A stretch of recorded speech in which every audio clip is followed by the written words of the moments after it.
Okay.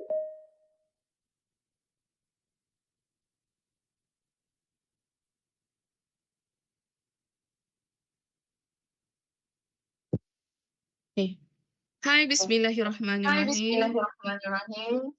Assalamualaikum warahmatullahi Assalamualaikum wabarakatuh. warahmatullahi wabarakatuh. Salam sejahtera, selamat pagi, salam Malaysia Madani. Apa khabar semua? Saya doakan semua dalam tuan-puan dalam keadaan sihat hendaknya. Okey, pertama kali saya nak ucapkan terima kasih atas kesudian tuan-puan meluangkan sedikit masa pada pagi ini, mendadah telinga, membuka hati, mendengar perkongsian siri transformasi eksekutif perdana bilangan 13 bagi tahun 2023. Okay, seperti yang sedia maklum, siri transformasi eksekutif perdana ini adalah anjuran bahagian pembangunan sumber manusia Jabatan Pendaftar dan hari ini dengan kerjasama Pusat Sejahtera Jabatan Hak Ehwal Pelajar dan Alumni. So, seperti yang di-emailkan, seperti dalam poster, topik yang kita bincangkan hari ini berkenaan coping with stress. So, saya pasti dan yakin mungkin ada antara kita tertanya, coping tu apa? Stress tu apa? Aku ada simptom stress ke? So, macam mana kita nak deal with this stress? So, jadi panel jemputan kita pada pagi ini adalah Puan Nur Azila Osman. Sedikit latar belakang Puan Nur Azila Osman ya. Okay, Puan Nur Azila Osman ni merupakan seorang pegawai psikologi Universiti Malaysia Pahang, Sultan Abdullah sejak tahun 2015. So hampir 8 tahun juga dia berkhidmat dengan UMP. Mendapat pendidikan awal di Sekolah Felda Jengka 18, kemudian di Sekolah Menengah Sekolah Agama Al-Wusta di Temerloh dan menengah harian di Jengka 18. Okay. Kemudian Puan Nur Azila menyambung pengajiannya di Universiti Utara Malaysia dalam bidang Sarjana Muda Kaunseling. Tidak terhenti di situ sahaja ya. Beliau terus menyambung pengajiannya di peringkat sarjana di Universiti Kebangsaan Malaysia dalam bidang sains kemanusiaan psikologi kaunseling. So, panel kita ni seorang yang bukan jenis duduk diam. Okay, dia terlibat juga dalam sukarelawan psychological support team Pantai Timur bagi membantu mangsa banjir di daerah Kuantan. Malah dia terlibat aktif dalam program-program pencegahan bersama komuniti yang terlibat dalam penagihan dadah dan juga jenayah. Okey, tanpa membuang masa, saya menjemput Puan Nur Azila binti Osman untuk mengupas topik coping with stress. Silakan. Okay, bismillahirrahmanirrahim. Assalamualaikum warahmatullahi wabarakatuh. Suara saya jelas, audio dengan visual jelas ke? Okey. So, terima kasih kepada Puan Farah yang merupakan rakan sejawat saya, jiran saya hari-hari dan juga tempat saya untuk melepaskan tekanan juga. Okey. So, seperti yang sedia maklumlah, tadi Puan Farah pun ada dah terang sedikit. So mungkin saya sebenarnya masih lagi barulah, kalau 8 tahun tu bagi saya barulah dalam bidang kaunseling. Kita mungkin boleh membuat sama-sama lah penambahbaikan, dan hari ini mungkin saya diberi peluang untuk berkongsi sedikitlah ilmu yang saya tahu dan mungkin tuan-tuan juga tahu, berkenaan dengan ilmu ini. Cuma mungkin hari ini tolong saya untuk kita berbincang lah. Saya tak nak sebut kita bagi ceramah ke apa, tapi kita berbincang. Kemungkinan ada siapa yang ingin bertanya dan mungkin ada lebih ilmu ataupun mungkin ingin sharing, pun boleh juga. So kita buat perbincangan dua hala lah. Okay. Sebab saya tak nak cakap kita bagi ceramah, sebab saya pun nak kata mahir tu mungkin ia bidang, tapi masing-masing ada kelebihan masing-masing kan. Okay, so untuk tajuk hari ni kita akan cerita pasal coping stress. Dan sebenarnya kalau dalam bahasa Melayu adalah mengatasi tekanan. So macam mana kita nak mengatasi tekanan? Macam selalu yang kita tahu, selalu orang cakap kan, saya stres lah, saya rasa tertekan lah kan. Tapi actually kita sebenarnya betul-betul faham tak sebenarnya tertekan ataupun stres tu sebenarnya apa? apa reaction yang menyebabkan kita stres dan apa benda yang punca stres, terutama bagi kita lah, warga yang bekerja lah. Jadi kita semua rakan-rakan sejawat yang bekerja berkhidmat untuk UMPSA, memberi khidmat yang terbaik kepada pelajar-pelajar dalam bidang masing-masing. So masing-masing juga mempunyai stres yang tersendiri. Mungkin tak sama dan mungkin sama. Jadi jika ada yang ingin bertanya, boleh terus bertanya dan mungkin Puan Farah akan bacakan, sebab saya risau saya tak nampak soalan. So mungkin Puan Farah akan boleh bertanya, memberitahu saya lah. So mungkin yang mana saya boleh jawab, saya akan jawab. Dan kalau saya tak tahu tu, saya mungkin saya tanya Puan Farah balik lah. Sebab dia pun program psikologi juga kan. Jadi kita berbincang bersama. Okay, so saya sharekan saya punya slide pada hari ini. Slide saya sangat ringkas. Dan hopefully semua boleh faham lah. Sekejap ya. Tak habis-habis lagi ke motong bawah tu. Hari-hari nak memotong. Habis ke pun. Baiklah motong bang, motong panjang. Tak. Ini saya tak agak faham. Okay, so dekat sini kita tengok tajuk dia, coping stress ataupun mengatasi tekanan. Kalau kita tengok gambar pun kita nampak satu tekanan yang berat lah. Jadi sebenarnya semua manusia mengalami tekanan ataupun stres. Semua manusia mengalami tekanan. Sangat tipulah kalau kata ada orang dia tak rasa pun tertekan. Sebab setiap yang bernyawa akan mengalami tekanan tu lah. Okay, so tekanan cuma akan membezakan sama ada sikit atau banyak, depend pada seseorang untuk cope dia lah. That's why kita sebut pasal coping hari ni. So how to cope? Macam mana kita nak cope dengan tekanan yang kita hadapi? Sebab ada orang tekanan dia sama, cuma cara menghadapi itu berbeza. Dan tindak balas yang dialami oleh tubuh juga akan berbeza lah. Okay, so slide saya nampak sebab saya tak nampak audio dia ni sebenarnya. Nampak. Nampak So kalau saya tak tengok audio, sebab saya akan tengok slide saya je lah. Okay, so, untuk pertamanya, ini ayat daripada diri saya sendirilah. Kita mempunyai pilihan. Okay, mengapa perlu larut sekian lama dalam kesedihan dan tekanan, sedangkan anda mempunyai pilihan yang lebih baik. Ini ayat daripada saya sendiri yang saya rasakan saya ingin kongsikan kepada rakan-rakan sejawat saya. Dalam kehidupan ni kita sentiasa mempunyai pilihan. Sama ada pilihan itu baik atau tidak, depend pada situasi dan bagaimana cara kita memilihnya lah. Dan kepada siapa yang kita berbincang untuk kita pilih pilihan tu. Jadi kita tak perlu berada dalam kesedihan yang lama sebab kita ada pilihan untuk berubah, untuk cari solution yang lebih baik, untuk coping dengan lebih baik. Jadinya setiap apa yang kita ada, kita mempunyai pilihan kecuali matilah. Macam kata tiada ubat menarik kesakitan kecuali mati kan. Okay, Nur tu nama saya lah, Nur Azila. Okay. So saya proceed untuk yang seterusnya. Okay, hari ni kita nak cover lapangan ilmu lah. Saya panggil lapangan ilmu. Perbincangan yang kita akan bincang adalah apa itu stres atau tekanan. Apa itu stres atau tekanan. Sebab selalunya kita cakapkan aku stres betul lah dengan orang ni. Sorry saya gunakan bahasa aku sebab kadang kita gunakan seharian macam tu kan. Supaya kita lebih santai kan. Contoh cakap stres betul lah. Contoh bila kita bawa kereta, macam saya lah selalu, saya bawa kereta bolehlah kelajuan dia kan. So saya kadang-kadang saya rasa stres bila orang bawa slow sangat depan saya, contoh lah. Itu pun stres, tapi betul ke stres tu stres apa sebenarnya kan? So kita nak kupas hari ni apa itu stres atau tekanan. So kita nak kenal pastilah apa benda yang dikatakan stres tu. Kedua adalah punca tekanan tu berlaku. Dari mana punca dia? So kita akan sharing, mungkin ada lagi punca-punca yang saya tak sebut, tapi mungkin orang lain boleh sharing lah punca yang mungkin saya tak sebut, mungkin boleh sharing supaya kita boleh berbincang dengan lebih lanjut lah.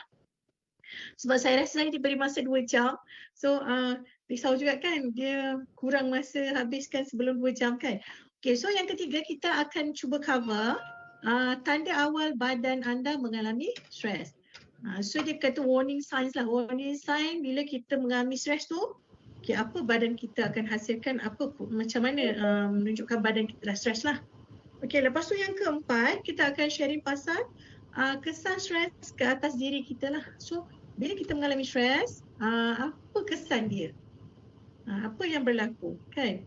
Okey, lepas tu yang kelima, kita baru cover topik kita pada hari ni lah, iaitu coping skill. So, macam mana kita nak cope dengan stres yang kita hadapi. Actually, sebenarnya coping skill ni ramai dah tahu, tapi bila kita stres, kadang-kadang kita lupa lah nak applykan kepada kehidupan kita lah. Okay, so seterusnya, okay, kita dah masuk kepada topik yang sebenar lah. Okay, so apa itu stres atau tekanan dalam konteks sebenar? So stres ni tidak balas emosi. Emosi itu dalam badan kita lah. Emosi apa yang kita hasilkan, tidak balas emosi fizikal dan mental. So mental kita akibat perubahan. So saya highlightkan sini perubahan. Saya highlightkan dengan perkataan lain, perubahan. Maksudnya tindak balas emosi fizikal dan mental akibat perubahan. So bila terjadinya satu perubahan dalam kehidupan kita, kita akan mengalami tekanan. Contoh contoh staf yang dah lama dekat satu tempat tiba-tiba ditukarkan. So perubahan itu adalah perubahan. So perubahan tu menyebabkan tekanan akan datang kepada diri kita lah. Dan mungkin kepada orang lain kita pun tak pastikan. So perubahan tu. So bila ada perubahan dalam suatu keadaan yang berlaku dalam kehidupan manusia. Contoh, kita dah biasa duduk dengan rumah kita kan. Tiba-tiba kita kena pindah contoh. Itu pun stres jugalah, kita nak kena cari rumah baru, kita nak kena bayar sewa baru. Contohlah kalau yang menyewa kan. So benda-benda tu sebenarnya tidak balas emosi fizikal dan mental kita. So perubahan tu akan mendatangkan, contoh emosi kita akan mungkin jadi kurang stabil, nak marah. So fizikal kita mungkin kita cepat berpeluh, cepat rasa macam letih kan. So mental kita pun biasanya kadang-kadang bila kita ada stress tu, depend on kita, cara kita hadapi. Sometimes orang akan jadi burn out dengan tekanan pula bila ada perubahan tu So kalau kita boleh tengok kat sini, perubahan lah. Kita highlightkan perubahan. Bila ada perubahan, akan ada tekanan. Okay. Sama ada positif atau negatif, tapi ia tetap tekanan lah. Okay, stres bergantung kepada individu yang menghadapinya. Contoh, contohlah saya kan, saya sendiri stres dengan kerja-kerja kan contoh. Tapi lepas tu ada pula kawan saya stres juga dengan kerja-kerja. Tapi bergantung pada cara adapt. Contoh kalau saya rasa bila kita stres kan, saya kata okay tak apalah, let go sekejap. Cara saya macam tu contoh Lepas tu mungkin ada kawan kita suka berfikir dalam keadaan yang critical thinking mungkin kan. So stres dia sama, tapi cara menangani tu berbeza dan dia nak cope tu berbeza. Mungkin cara coping dia lebih sukar lah sebab dia tak positif. Contoh. Okay. Lepas tu bebanan, tekanan, kebimbangan, keletihan, konflik, panik, kemurungan dan tidak bermaya. Okay, ini contoh-contoh stres lah bila kita ada bebanan kan. Contoh bila kita dalam konteks kita bekerja, bebanan kerja bertambah. Mungkin kan. Lepas tu tekanan hidup kita bertambah. Mungkin dengan pertambahan anak ataupun contoh kan yang sekarang kita musim hujan kan. So banjir, tak boleh pergi kerja. Lepas tu bimbang rumah naik air semua. Okay, lepas tu letih contoh macam kita tak cukup tidur kan. Lepas tu kita bekerja, balik kita menghadapi macam-macam masalah. So dia akan menyebabkan keletihan lah. Dan konflik. Konflik rakan sekerja, konflik keluarga, konflik apa lagi? Macam-macam lah kan. So semua tu mendatangkan tekanan juga. So kalau kita jenis panik, cepat panik kan. Cepat stres, cepat rasa macam risau kan, pun menyebabkan stres yang janganlah. So kemurungan dan tidak bermaya. Okay. So saya sharing sikit satu ayat daripada saya tak pasti sebut macam mana sebabnya ada yang sebut Hans Elia, ada sebut Hans Selai kan. Okay, the only person without stress is a dead person. Orang yang tak ada stress adalah orang yang mati. Kan. Maksudnya semua orang yang hidup ada stress dia. Sama ada stres dia kecil. Contohlah baby sendiri pun ada stres kan. Baby yang baru lahir kan. Daripada sedap duduk dalam perut, tiba-tiba keluar. So dia banyak lapar semua. So dia pun stres juga. So daripada baby sampai ke even kucing pun ada pernah kan. Saya suka kucing. So satu hari tu kan saya ada baca satu statement lah, dia kata dia bawa kucing dia pergi ke veteriner. Lepas tu Dr. Virginia tu cakap kucing dia stres. Kan? So kucing pun boleh stres. Kan? So maksudnya setiap yang bernyawa tu akan mengalami tekanan lah. Sama ada dari segi makanan ke ataupun semualah. Okay, so okay, so Hansela ini adalah person of stress research. Maksudnya dia memang research tentang stress. So dia pun cakap the only person without stress is a dead person lah. Okay, so setakat ni boleh faham? Saya tak nampak lah skrin saya, tak pasti. So setakat ni boleh faham? Ada dah start bertanya ke? Boleh terus cakap ataupun kalau laju pun boleh cakap. Mungkin saya laju ke kan. Saya pun stres juga pagi ni sebab apa? Nak kena menyampaikan satu topik tentang tekanan kan. So sedikit stres lah. Dia stres sebab berdebar lah kan. Tapi it's okay. Untuk berkongsi ilmu tu satu perkara yang baik lah. Okay, so okay, dia macam tak berapa nampak sini lah. Tak apa, saya baca Okay, so kita dah pergi ke topik punca stres di tempat kerja. Kan, sebab kita dalam ruangan kerja, di ruangan kerja dan kita akan sebut pasal ruangan kerja lah sebab selalunya saya bagi berkonsep kepada pelajar. So ni satu benda yang baru lah untuk saya di UMP. Kalau dekat luar tu adalah beberapa, cuma dekat tempat kerja UMP ni pertama kali kan. Okay, so punca stres di tempat kerja. Yang pertama adalah jenis kerja. Okay, jenis kerja. Ada orang dia kerja yang berulang-ulang. Sampai satu tahap, dia dah rasa sangat bosan lah. So, kebosanan pun boleh menyebabkan stres. Kan, kerja yang menjemukan, hasil kerja yang sama. So, sebenarnya bila kita bekerja dengan kerja yang sama setiap hari, boleh berlaku penurunan motivasi lah. Contoh macam kalau kata ada orang, dia bekerja berulang so dia akan lagi mahir. Okay, betul. Itu pun betul. Tapi ada orang yang dia cepat bosan kan. So bila dia buat kerja berulang, dia akan jadi cepat bosan. So depend on personality masing-masing. So kalau kita nak kupas topik personality, dia jadi lagi besar.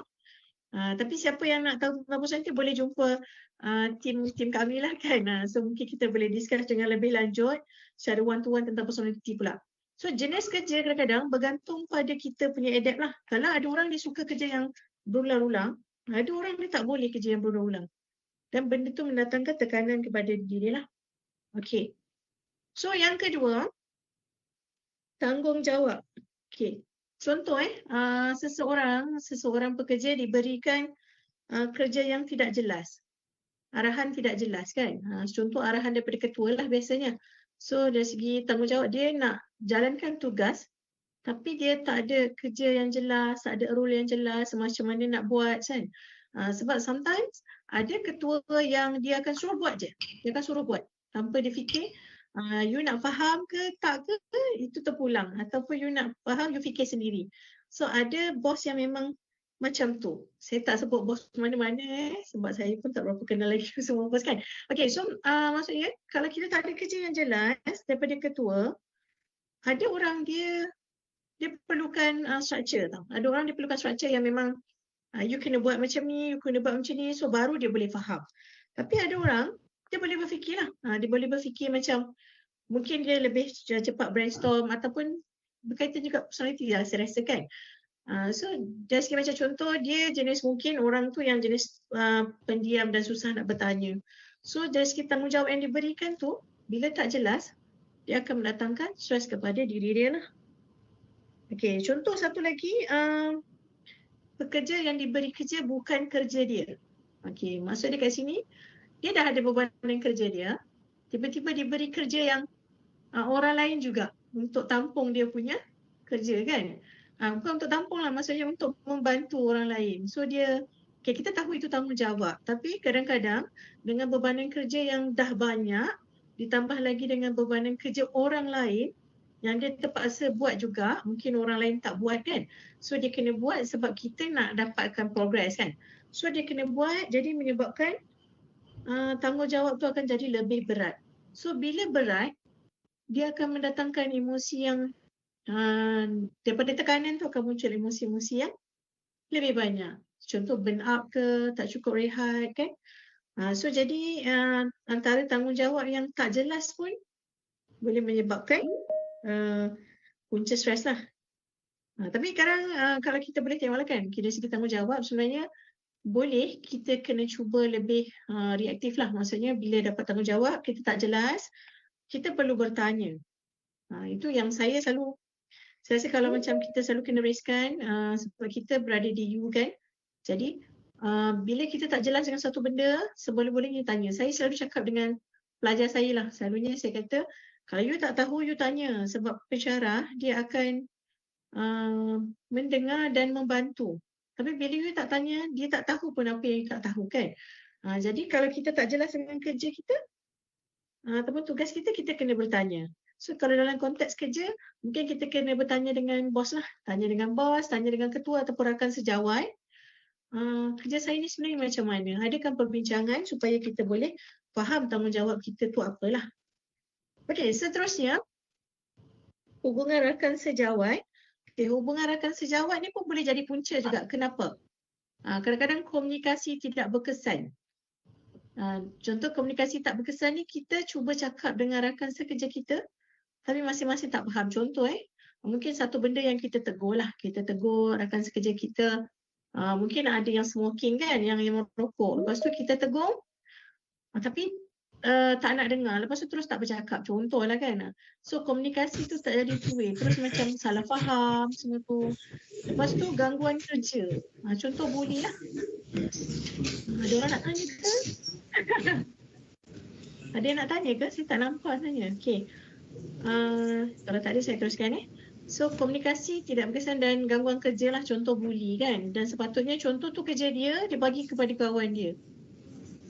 Yang ni kita selalu tengok lah, ni sebenarnya kadang-kadang dah jadi macam budaya lah sesetengah tempat, di mana dia bully. Contoh terutamanya orang baru kan. So orang tu baru masuk, dia terus cakap, oh ni kerja awak. So dia dah bagi kerja yang sebenarnya bukan kerja orang tu pun, tapi dia kata, oh ni kerja awak. Sebab mungkin dia dah lebih senior, dekat lama ke kan. So dia akan bagi. So gangguan kerja tu sebenarnya bukan kerja dia, tapi dia dah bully kawan dia untuk buat kerja dia lah, contoh. Lepas tu gangguan seksual. Last week ke last 2 week kan, kita ada pasal gangguan seksual kan. Disampaikan oleh rakan saya jugalah daripada Pusat Sejahtera Puan Atika, pasal gangguan seksual. So pasal gangguan seksual juga dengan rakan sejawat ataupun bos dengan dengan dia punya pekerja kan.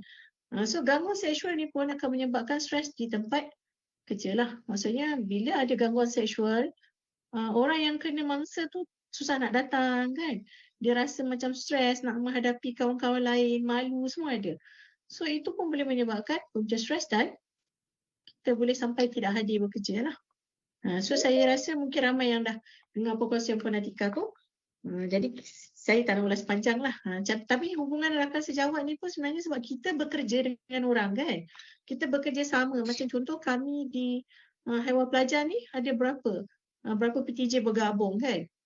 Jadi kalau hubungan kita tak baik, dia akan jadi stres lah sebab kita susah nak berkomunikasi, nak bekerja sama lah. Okay, so untuk setakat ni 3 poin ni boleh faham? Tak nampak lah. Saya pula stres tak nampak orang. Ada yang nak tanya setakat ni? Tak ada kalau ada Puan nak tanya, Zina, dalam chat ada satu soalan. Daripada Encik Rizal Ramli, adakah kadar metabolisme dalam badan akan mempengaruhi keupayaan seseorang berdepan dengan stres? Ni, dia punya so saintifik juga tu kadar metabolisme macam saya rasa. Okey, dengar. Simpan dulu ke nak jawab kemudian? Saya rasa jawab kemudian kot. Sebab soalan tu very saintifik lah. Tapi apa boleh ulang balik tak dia soalan dia? Kadar metabolisme apa? Adakah kadar metabolisme mempengaruhi keupayaan kita berhadapan dengan stres?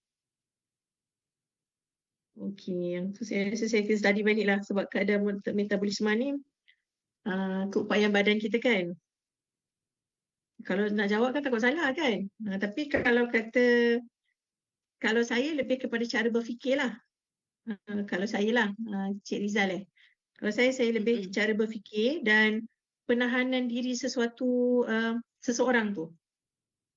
Tapi saya tak pasti dia ada berkait tak dengan kadar metabolisme lah. Sebab kalau selalunya yang sebab itu bukan dalam ruang lingkup yang saya faham, bukanlah faham macam mana. Saya tak berapa tahulah maksudnya kadar metabolisme tu. Tapi kalau kadar mungkin ketahanan badan kan metabolisme tu. Tapi sebab biasa metabolisme saya dengar untuk yang sukan kan. Tapi kalau kadar ketahanan badan kita, contoh cara kita menghadapi sesuatu lah. Cara kita menghadapi sesuatu. Contoh, kita boleh cope dengan tekanan tu. So kita akan boleh cope lah. Tapi ada orang tekanan yang sama tapi dia tak boleh cope. So itu depend pada way orang tu berfikir. Cara dia berfikir dan cara dia hidup selama ni lah. That's why persekitaran pun penting juga kan. Saya tak pasti menjawab ke tak, tapi saya akan simpan soalan ni dululah ya. Boleh Puan Farah? Boleh. Masih tak nampak orang. Okey, boleh Okey, so untuk 1, 2, 3 ni boleh faham Okey, so saya proceed yang keempat. Persekitaran di pejabat yang tidak selesa. Itu kan boleh menyebabkan tekanan juga. Contoh, pejabat kita bising, panas, sempit dan kotor lah. Contoh macam saya bagi contoh diri saya sendiri, macam kami kaunselor, so pegawai psikologi kan, so kita akan berhadapan dengan pelajar yang ada isu lah yang kita perlu bantu. Jadi bila persekitaran kita contoh panas kan, aircon tak function, tak okey, kita sendiri tak selesa untuk memberikan perkhidmatan tu dan klien yang datang pun mungkin akan tidak selesa lah. Jadi itu pun boleh mendatangkan tekanan. Jadi bila ada ketidakselesaan tu, kita kena cepat-cepat untuk atasi lah Contoh kalau sempit ke kan, so kita kena request kan dengan pihak atasan macam mana nak buat lah. Okey, contoh 5, pengurusan dan organisasi. Okey, ni saya tak cakap semua lah Ini yang poin yang saya dapat lah. Okey, budaya menyalahkan pekerja. Contoh kan, ada someone yang macam contoh pengurusan yang tidak berapa faham dengan dia punya pekerja lah. So bila pekerja tu tak boleh cope, okay, dia salahkan pekerja. Sebab sampai orang, kita kan, kita hidup dalam keluarga yang berbeza. Kita juga hidup dengan masyarakat yang berbeza lah. Sometimes kita masyarakat yang sama. Kan? Tapi kita hidup dengan keluarga yang berbeza dengan orang yang berbeza. Jadi sometimes, cara orang tu cope tak sama dengan cara kita cope lah. Kan jadi macam contoh lah, ada orang mungkin dia menyamakan keadaan diri dia dengan keadaan orang lain. Jadi bila kita menyalahkan orang lain, contoh saya boleh, kenapa tak boleh kan? Okay, so yang tu sebenarnya kita kena tengok dalam konteks. Ada orang memang kita boleh cakap macam tu lah. Tapi ada orang kita kena faham dulu baru kita boleh tanya. Boleh tanya kenapa dia macam tu. Contoh setiap orang yang melakukan kesalahan tu kita kena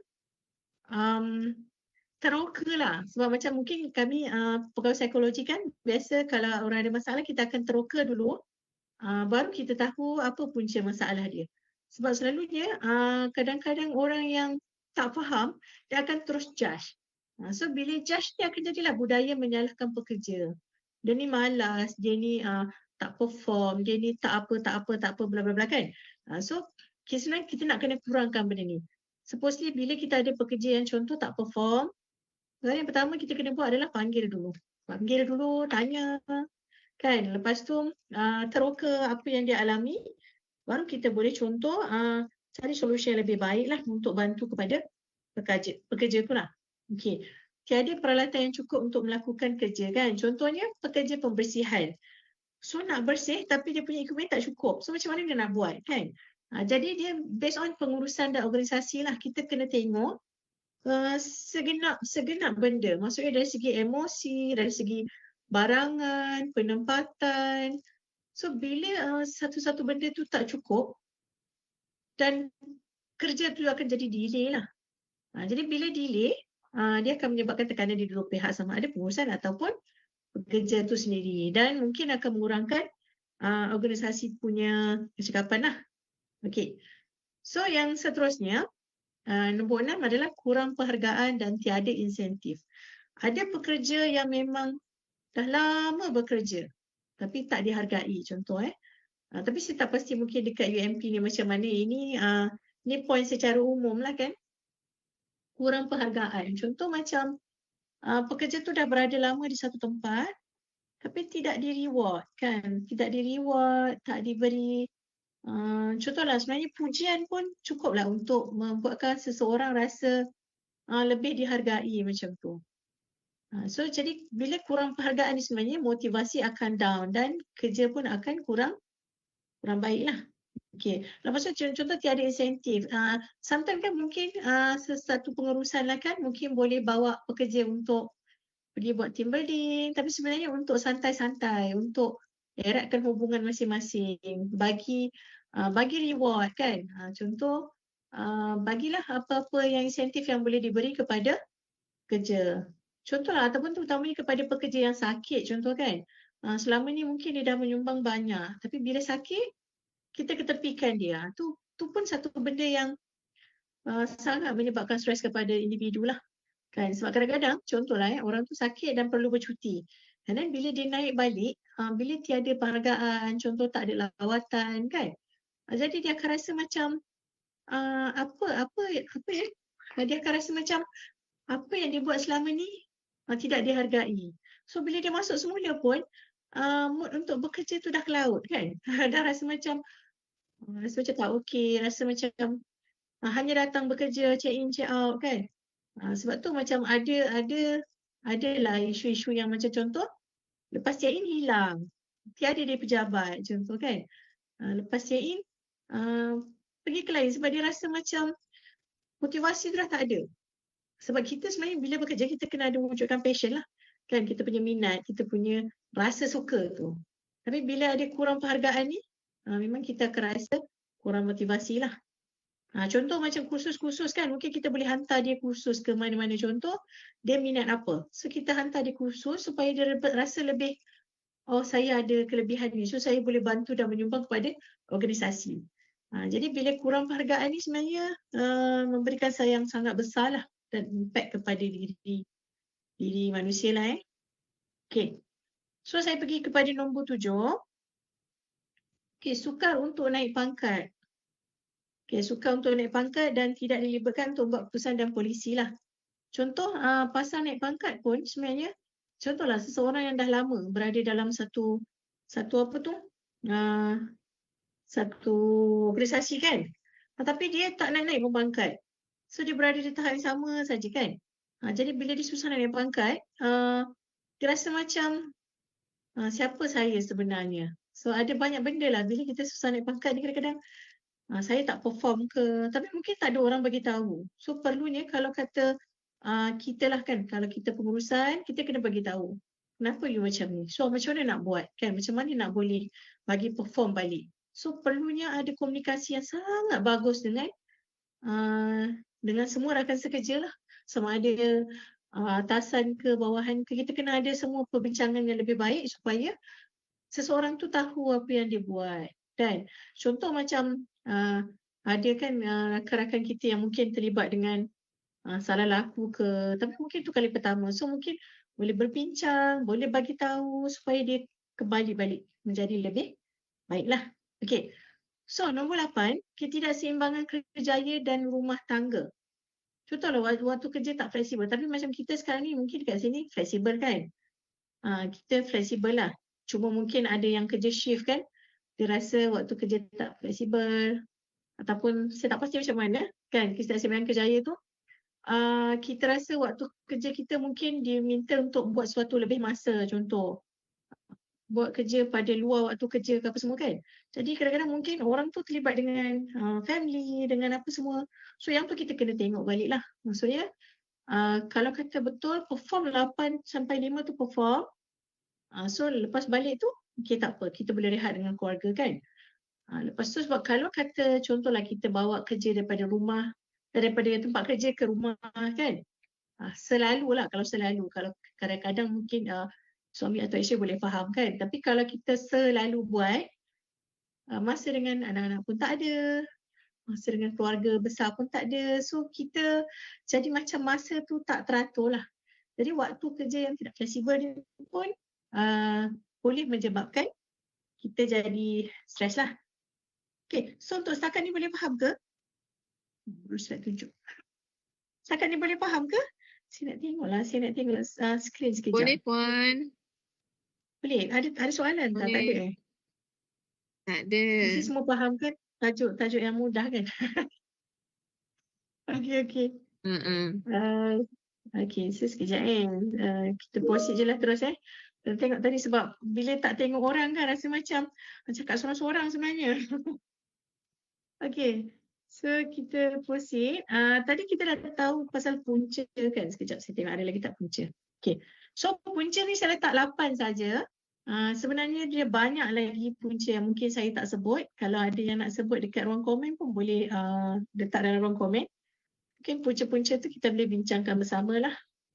Tapi yang saya cerita ni 8 punca ni mungkin sedikit lah sebenarnya sebab faktor stres tu sebenarnya lagi banyak. Tapi kalau saya nak sebut hari ni saya rasa mungkin tak habis. Jadi kita akan cerita sampai setakat ini untuk 8 poin sajalah Okey, so kita pergi kepada perbincangan yang seterusnya yang kita sebut tentang warning signs kan. Tadi dekat tajuk pertama tadi apa? Tanda awal badan anda mengalami stres lah. So tanda awal badan kita mengalami stres. So tanda awal ni sebenarnya kita boleh tengok bila mana. Sebenarnya yang ni paling senang nak tengok lah kan. Kita sakit kepala, kita rasa macam banyak berfikir. So kita start rasa macam berdenyut-denyut kan, rasa tak boleh fokus dah tu. Okay, tu tanda kita dah mula stres. So kadang-kadang orang ni tak pasti dia stres tu punca dari mana tapi rasa sakit kepala. Kan, rasa sakit kepala, berdenyut-denyut. Okay, so sakit kepala tu pada badan kita. Kan, pada badan kita. So pada mood kita ataupun emosi kita, sometimes kita akan rasa anxiety. So anxiety tu mungkin ada kaitan dengan kita punya urusan kerja mungkin kan.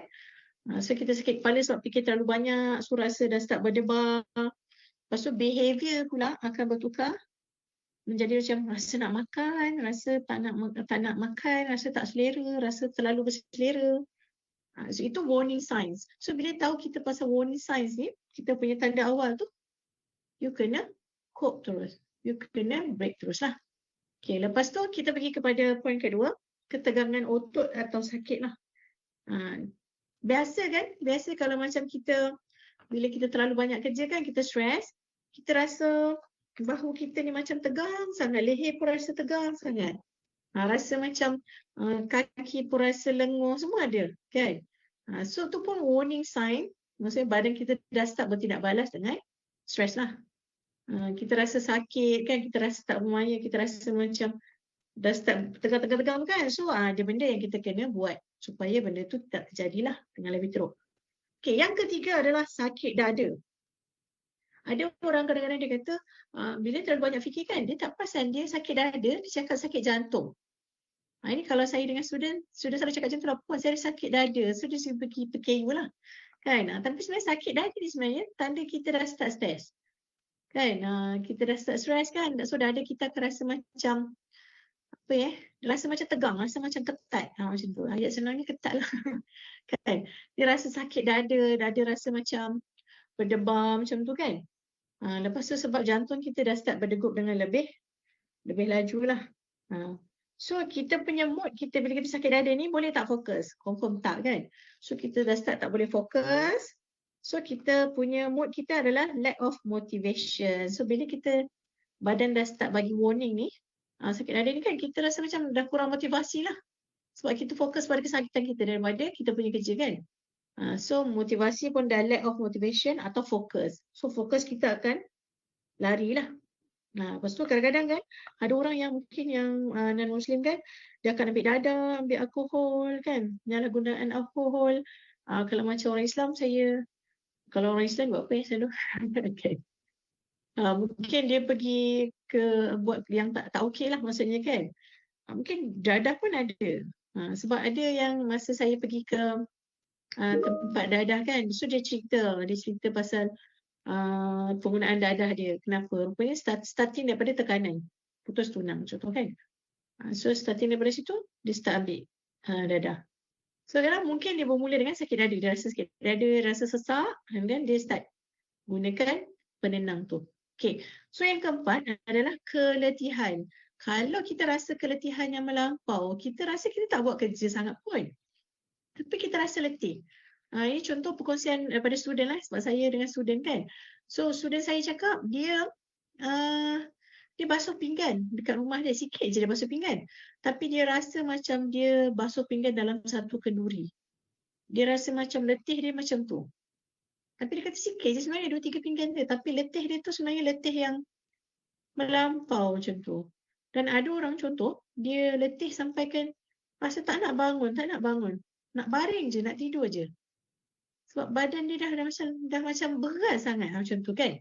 Mungkin ada tanda-tanda dah burn out lah macam tu. So letih tu pun kita kena tengok. Bila kita letih tanpa kita buat kerja, kita kena tengok. Itu adalah warning sign kepada tanda-tanda badan kita dah mula memberi ada tekanan lah di tangan. Okey, lepas tu nombor 5, perubahan dalam minat dan mood. Contohkan selama ni kita suka sangat membaca kan.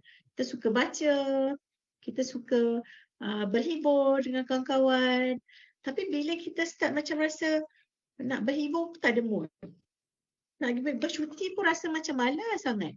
Cakap bercuti tu benda baik kan. Tapi kita rasa malas sangat nak bercuti.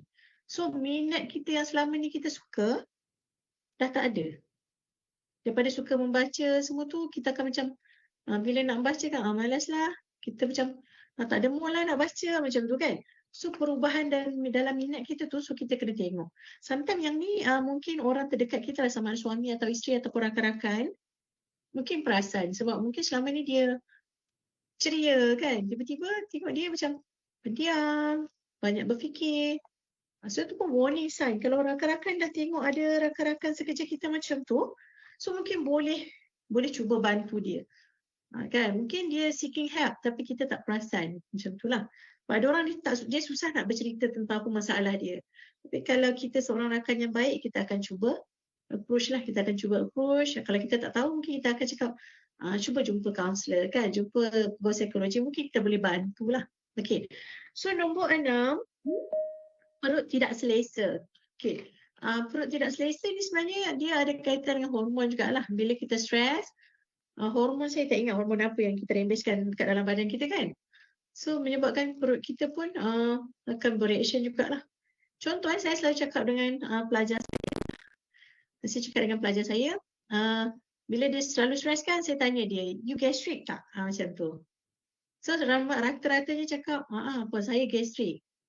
So sometimes sebenarnya kita punya stres pun akan menyebabkan kita ada masalah dekat perut. So ini sebenarnya ada fakta dia, tapi saya tak letak kat sini lah. Ada fakta dia. Mungkin nanti balik-balik tuan-tuan boleh cuba Google lah kan. Adakah sebab tekanan menyebabkan sakit? So perut kita ni memang tempat utama kan, berkumpulnya makanan, semua tu. So perut tak selesa, badan cepat berangin, itu pun tanda kita stres lah. Okay. Lepas tu gangguan tidur. Ada orang, dia tidur terganggu-ganggu, termimpi-mimpi. Ini saya sharing daripada student saya. Dia cakap dia selalu mimpi yang macam kena bunuh, adik-beradik dia kena bunuh. Dia mimpi yang sangat, saya rasa macam kenapa nak mimpi benda yang buruk je semua kan. Tapi bila kita teroka, rupanya dia ada satu masalah tentang ada benda yang dia tak hantar lagi kepada lecturer dia. Dan dia sangat takut untuk berbincang dengan lecturer dia. So benda tu sangat mengganggu dia punya tidur dia, sehingga kan setiap hari dia bermimpi yang tidak baik dan dia rasa dia takut nak tidur. So bila malam dia cuba untuk tidak tidur lah. Selalu orang tak boleh tidur sebab mungkin nenek makan ubat kan. Macam mana dia cuba untuk tidak tidur walaupun dia dah mengantuk sebab dia takut sangat dia bermimpi. Sebab bila tidur dia akan bangun balik dan terjaga-terjaga lah. So sebenarnya itu sangat-sangat dah macam agak worse lah sebenarnya bila gangguan tidur. Sebab tidur ni sangat penting untuk diri kita lah. So bila tidur dah terganggu, walaupun tanpa ada benda-benda yang bising ke apa, tapi kita dah terganggu. So itu sebenarnya kita kena seeking help dengan segeralah. Okay. So kita mudah sakit. Kalau kita mudah sakit kan, kejap-kejap demam, kejap-kejap macam tak sihat. Badan kita macam apa dia punya Cakap pasal antibody pun saya tak mahir sangat lah kan. Tapi dia mudah sakit lah, senang kata cepat sakit kepala, cepat lesu. Actually kan sebenarnya 1 hingga 8 yang kita cerita ni pun tentang dia kenapa mudah sakit kepala, sebab sakit dada, semua tu kan. Dia mudah jatuh sakit. Dan mungkin kerap ambil MC lah mungkin kan. Bila kerap ambil MC mudah sakit ni kita kena tengok kan. Ada tak tekanan dia hadapi. Tapi orang yang mengalami tekanan ni perlu sharing lah, perlu bagi tahu supaya dia dibantu. Kalau tak bagi tahu, rakan sejawat kita tak tahu dia ada masalah apa kan. Sebab bila orang nak bantu kita dia kena tahulah masalah apa. Macam kita lah, kita pergi ke klinik kan. Kita pergi klinik, doktor kata awak ada sakit apa? Tak tahu kan. Pening doktor nak check kan. Jadi biasanya kalau kita ada masalah, kena sharing. Kena bagi tahu. Sebab bila kita tak sharing, dan benda tu akan tersimpan dan akan wujudkan daripada stres akan jadi kemurungan. So kemurungan tu kita tak nak. Sebab kita kalau boleh kita nak hindar lah. Tapi kalau yang dah ada kemurungan, apa kita cuba cope dengan cara lebih baik. Tapi kalau yang belum ada kemurungan, so cuba alert dengan warning sign yang saya cerita kat sini. Sebenarnya warning sign dia lagi banyak. Macam tangan berpeluh pun boleh jadi warning sign juga. Tapi saya tak ceritalah semua banyak kan. Cuma warning signs ni kita kena alert sangat-sangat untuk diri kita. Walaupun tak ada dalam list saya ni, warning ni kita kena perlu alert dan kita perlu aware. Sebab kita kat sini ada kaunselor kan, ada pegawai psikologi. So cepat-cepat minta bantuan. Kalau kita tak tahu nak minta bantuan siapa kan, contoh macam pelajar saya dia pergi ke PKU sebab dia rasa macam sakit fizikal kan. Tapi PKU tiba-tiba hantar ke kaunselor. Maksudnya dia bukan sakit fizikal tapi dia ada tekanan dalam badan kita, dalam badan dia lah, dalam minda dia. Benda tu mungkin tak settle kan. Itu menyebabkan dia rasa tak okey lah. Okey. So, saya tak cerita sikit tadi. Kalau macam keletihan kan, saya back balik nombor 4 Saya tak cerita dia punya, sebab tadi kepada badan kita kan. So contoh nombor 4 tu memory problem. Bila kita letih sangat, kita jadi mudah lupa. Kan? So yang tu kalau kata kita ni kejap-kejap lupa tu maksudnya badan kita letih. So kita punya mood tu kita jadi pelupa sangat. Lupa ini, lupa itu kan. Kalau kita tengok yang sekarang berlaku, adalah beberapa kes yang lupa tinggal anak dia dekat belakang kan. Lepas tu tak hantar anak ke taskar, rupanya anak dah kena panas sampai boleh menyebabkan kematian. So letih ni pun nama je letih kan, macam sikit, macam kecil je letih. Tapi sebenarnya boleh menyebabkan lupa, memory problem yang sangat besar. Okay, lepas tu perubahan dalam minat dan mood. Okay, kalau perubahan dalam minat dan mood ni sebenarnya kalau untuk orang yang dah berkahwin lah saya cerita sikit. Kalau untuk orang yang dah berkahwin ni kadang-kadang boleh mengganggu hubungan antara suami isteri jugalah. Jadi kita kena alert. Kalau dah mengganggu tu maksudnya kenapa? Kena berbincang dengan pasangan masing-masing supaya kita settlekan lah. Mungkin suami kita ada isu tekanan dekat tempat kerja. Mungkin kita ada. So kita kena berbincang supaya masing-masing faham. Okay. Sebab dekat sini saya tak tulis pasal seksual lah. Sebab cuma dalam poin saya sebenarnya ada change in sex drive kan. So kadang-kadang bila kita dah berubah minat tu sebenarnya dia akan mengganggu hubungan dalam perkahwinan juga. Okay, lepas tu macam perut tak selesa tadi kan. Kita mungkin boleh menyebabkan kita cepat anger, cepat marah. Okay. Lepas tu kalau yang gangguan tidur tadi, kita akan mudah sedih dan mudah depress lah. So badan perlukan tidur. Okay. So saya rasa macam saya cakap seorang-seorang. Ada soalan ni. Okey, Puan Zila. Dalam chat ni ada 2 soalan. Satu daripada Puan Nur Atikah Maknur. Puan, kalau kita stres, kita pergi massage, okey ke? Soalan pertama. Okey ke Puan Zila? Okey, sebenarnya okey je. Itu cara-cara kita nak menangani lah. Sebenarnya tak sampai lagi topik tu, tapi laju sangat dia tanya. Okey, soalan kedua daripada... Cara lah. Okey. So Puan Tika kalau nak pergi massage, jangan lupa ajak saya sekali. Okey, soalan yang kedua daripada H. Saya pernah baca posting di FB yang mengaitkan GERD dengan mental health. Adakah penyakit autoimun juga boleh dikaitkan dengan mental health? kerana simptomnya lebih kurang sama. So pandangan Puan Zila? Okay, actually untuk GERD ni, saya pun ada baca jugalah. Saya ada baca juga. Sebab dia ada simptom yang mental juga kan, macam dia ada anxiety, dia rasa macam tak selesa, rasa tak okey. So kalau GERD ni kita biarkan berpanjangan, actually dia sebenarnya GERD ni dia bukanlah satu tekanan dah sebenarnya. Dia nak lebih kepada, kalau kita biarkan dia akan lebih kepada kemurungan dah. So GERD ni sebenarnya memang satu benda yang menyebabkan tekanan kita. Tapi kalau tak tangani, dia akan menyebabkan mental health yang lebih besar. Contoh, kita akan dapat anxiety yang teruk, kita akan dapat mental health yang teruk lah. Contoh, depression yang teruk. So, benda tu kita kena tangani lah. Sebab kadang-kadang GERD ni kita perlu kita jumpa doktor. Sebab macam saya, kita kaunselor, pegawai psikologi, kita tak pakar sangat dalam bidang ni. Tapi kalau kata psikiatri ataupun pegawai perubatan, dia akan lebih mahir dengan benda ni. So perlu jumpa untuk tangani. Dan mungkin dia akan ada preskripsikan ubat kan untuk kita kawal kita punya GERD tu. Okay? Hopefully menjawab lah soalan tu. Sebab saya tak adalah mahir, tapi saya pernah baca lah. Saya pernah baca untuk GERD ni. So kalau kita dah ada GERD, kita cuba cope dengan sebaik mungkin lah. Tekanan-tekanan kita cuba hindarkan. Apa-apa warning sign yang saya cakap ni, dia bukan just warning sign dah, itu dah jadi dah kan.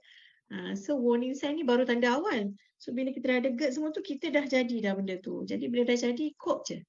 Cope dengan lebih baik. So bila kita dekat pejabat, kita kena cuba cari persekitaran yang lebih bagus lah. Kalau rasa tak okey kan, cuba minta tukar untuk tempat yang lebih baik ataupun tempat yang lebih kurang tekanan untuk kita lah. Okey, rasa-rasa menjawab tak Puan Farah? Menjawab Puan Zila. Mana Puan Zila?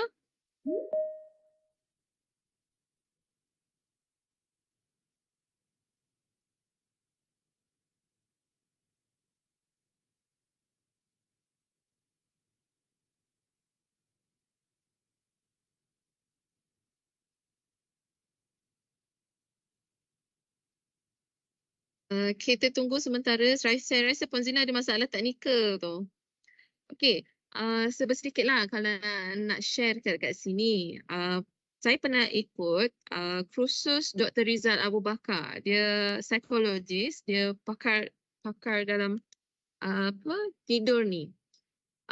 Stres, kalau kita dalam keadaan stres, kalau cuba elakkan makan 3 benda. Satu adalah aiskrim.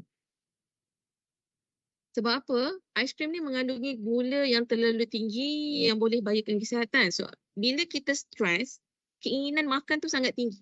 Cuba tengok balik, betul tak? So, kita nampak semua makanan tu sedap. So, bila stres, hormon kortisol dalam diri kita, hormon stres ni akan tinggi juga. So, kalau boleh, bila kita dalam keadaan stres, elakkan 3 benda. Makan aiskrim, makan donat atau croissant. Sebab donat ni mengandungi gula yang tinggi dan menyebabkan kita boleh membuat satu keputusan tu macam terburu-buru. Kita tidak boleh memikirkan dia akan efek kita punya emosi juga ketika itu. Dan yang ketiga adalah french fries. Kalau kita dalam keadaan stres, seeloknya jangan ambil makanan-makanan ni dulu. Sebabnya fries ni ada kalori yang sangat tinggi, lemak tepung, lemak trans yang tinggi sebab dia bergoreng kan. Tiba-tiba saya pula jadi panel. Mana Puan Azila? Puan Azila, sekejap ya. Saya ada, tapi tadi siapa remove saya tak tahu. Panik saya sekejap Puan Azila. So, Right, thank you Puan Farah sebab menyelit sekejap sebab tadi ada someone remove saya sebab saya macam saya cakap seorang ke? Saya tengok saya dah tak ada dalam meeting. So tak tahu saya dah cakap setakat mana. Tapi tiba-tiba someone has removed you. Macam tu. Terkejut saya kena remove kan. Tapi itu adalah je lah kalau saya tak boleh. Yang mana? Yang GERD tadi saya jawab ke tak sebenarnya? Kita kena tanya Cik H lah menjawab ke tak Cik. So kalau belum remove Si tadi? Facebook. Tak nampak gambar Zila, boleh buka gambar? Dah buka. Sekejap. Kejap saya dah buka. Saya dah buka. Nampak tak? Nampak. Cuma Zila lagi satu, dia tanya, adakah penyakit autoimun juga boleh dikaitkan dengan mental health? Kerana simptomnya lebih kurang sama. Okey. Yang ni dari segi pengalaman saya punya klien saya lah. Penyakit autoimun, contoh macam yang student saya mengalami SLES tu. Apa yang nama dia punya nama panjang saya tak ingat. So itu autoimun lah. So badan dia akan bertindak balas, tak boleh kena panas dan memang badan dia sentiasa tak okey lah. Jadi benda tu sebenarnya punca penyakit tu sendiri, saya bukan autoimun sahajalah. Semua penyakit sebenarnya boleh menyumbang kepada kita punya stres, kita punya kesihatan mental. But sometimes contoh orang yang sakit jantung kan, orang yang sakit jantung pun boleh mengalami mental health contohlah bila dia berada dalam kesakitan yang lama. So bila kesakitan yang lama ni boleh menyebabkan dia tak keluar jumpa orang sebab mungkin takut dia punya sakit akan boleh berjangkit dengan, bukan berjangkit, maksudnya orang lain boleh menjangkiti dia supaya dia lagi teruk kan. So penyakit saja bukan saja autoimun boleh menyebabkan isu mental health. Macam autoimun ni lagilah sebab badan kita sentiasa tak okey. Jadi benda tu sangat-sangat menyumbang kepada isu mental health lah. Sebab that's why lah macam bila kita menghadapi perkara tu sukar untuk kita lari daripada kita punya mental health tu. Tapi as long as kita dapat persekitaran yang baik, kita dapat orang yang baik untuk membantu kita, itu sebenarnya sangat baik untuk bantu kita supaya mental health kita akan lebih baik lah, akan jadi lebih sihat. Sebab ada orang yang dia tak sihat tapi bila dia berada dalam persekitaran yang sihat, dia menyumbang kepada penyembuhan yang lebih cepat. Tapi kalau orang yang sakit lepas tu dapat pula persekitaran yang toksik, yang tu akan menyumbang kepada lagi cepat, lagi worse dia punya isu lah. Contoh macam kanser kan. Macam kanser lah. Saya cakap kalau kanser kita dapat persekitaran yang baik, kita punya sel kanser tu akan lambat develop.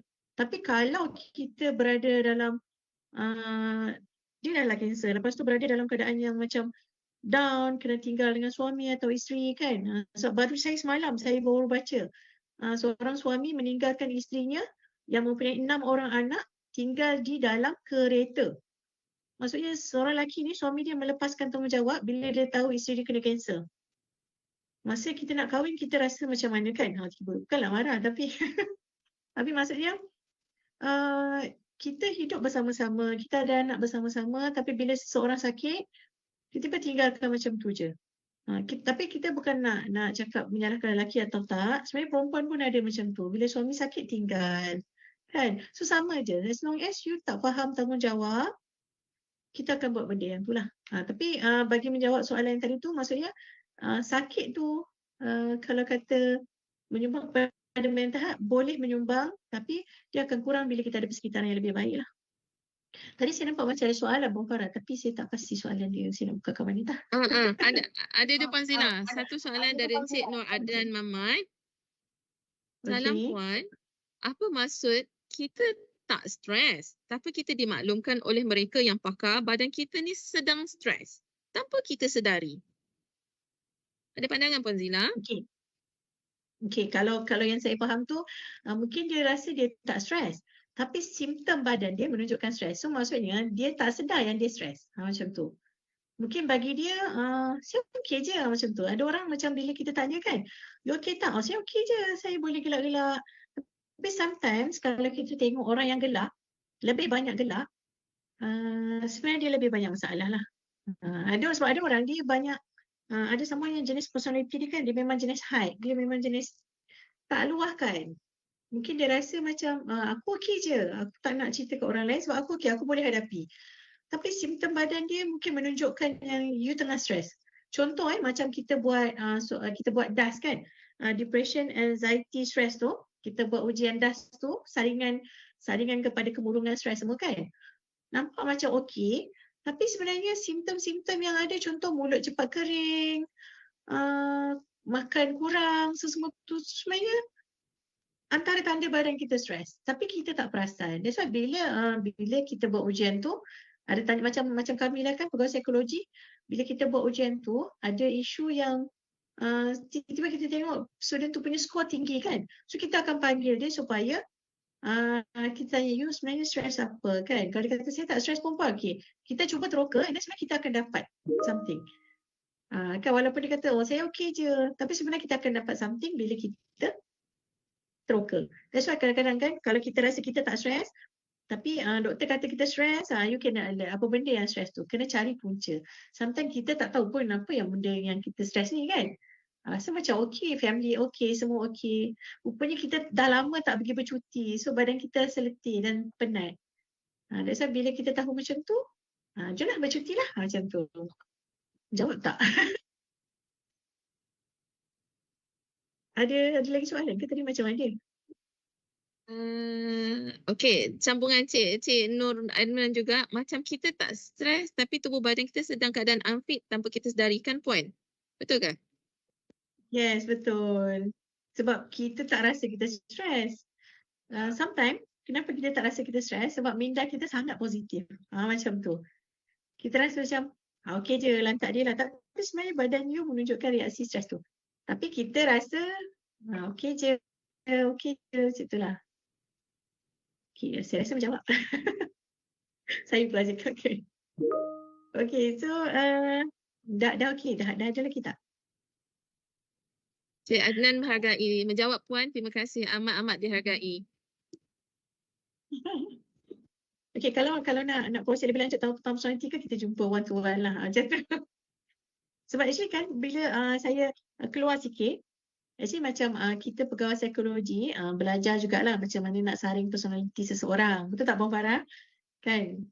Kita bila kita Betul, tahu dan betul. faham tentang personality seseorang ataupun kita faham tentang personality diri kita tahu kenapa kita stres. Kita tahu sometimes rupanya sikap kita yang menyebabkan kita stres. Contoh macam tu. Very positif pun menyebabkan kita stres juga. Sebab that's why kena balance kan. Sama ada you stress itu ada, so adapt je, accept je. Okay? So, okay, nampak tak slide saya? Kalau tak ada, saya proceed kepada slide boleh? Saya tak nampak slide Puan Zila. Kan saya seorang, saya tak tahu lah. Saya tak nampak. Sekejap, saya Ke stop yang sharing. lain? Saya stop sharing, saya sharing semula. Sekejap. Okay. Sebab tadi lepas kena kick tadi terus macam mana bagi. Sekejap, close tab, window. Sharing balik lah.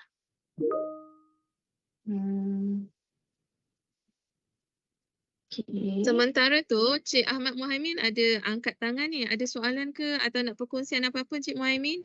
Okey, bukan nak kongsi, nak tanya.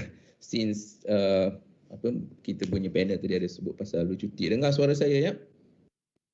Dengar. Okey, kadang-kadang memang betul kita bercuti nak release tension semua benda kan. Mungkin kalau bercuti, penat bercuti lain dengan penat bekerja. Kadang-kala disebabkan oleh masing-masing ada gadget, telefon. Waktu bercuti pun kadang-kadang kita dibebani tugas kerja tiba-tiba. Boleh send tak benda dokumen ni? Boleh urgent tak? Saya nak edit ni, esok nak final ni, macam ni. So kita kelang kabut, kejap saya buka laptop semua benda. So that's why benda yang kadang-kadang it will spark our emotion code dan mood pada waktu berkenaan. So benda tu nak tak nak memang kita kena hadapilah sebab kita duduk dengan dunia itu sekarang. Mungkin panel ada pandangan untuk menangani isu berkenaan lah secara ringkas. Nak tak nak memang kita kena hadapilah, tapi nak menanganinya. Okey, terima kasih. Assalamualaikum. Okey, terima kasih Cik Muhammad. Okey, kalau saya lah sometimes bila saya dah setkan cuti, kita cuba sometimes macam saya pun, saya memang suka tengok phone juga untuk kerja. Tapi contohlah kita pergi bercuti dekat pantai dan waktu tu kita untuk anak-anak je. Kita biar ambil masa sekejap. Sebab sometimes orang sekeliling pun perlu faham yang kita dah ambil cuti untuk diri kita lah. Sebab ada orang dia kalau masih bekerja tu maksudnya kita tak bercuti lah. Kan kita bawa laptop, kita bawa semua, kita tak bercuti lah. Tapi mungkin cara yang paling baik sama ada mungkin bahan-bahan yang kita ada tu kita dah letak dekat drive. Jadi tak perlu kita nak scroll, nak cari ambil masa sampaikan masa cuti kita terganggu. Contohlah kalau macam kalau saya suka letak kat drive. Jadi kita balas mesej sikit je. Saya dah letak kat link drive, type sikit.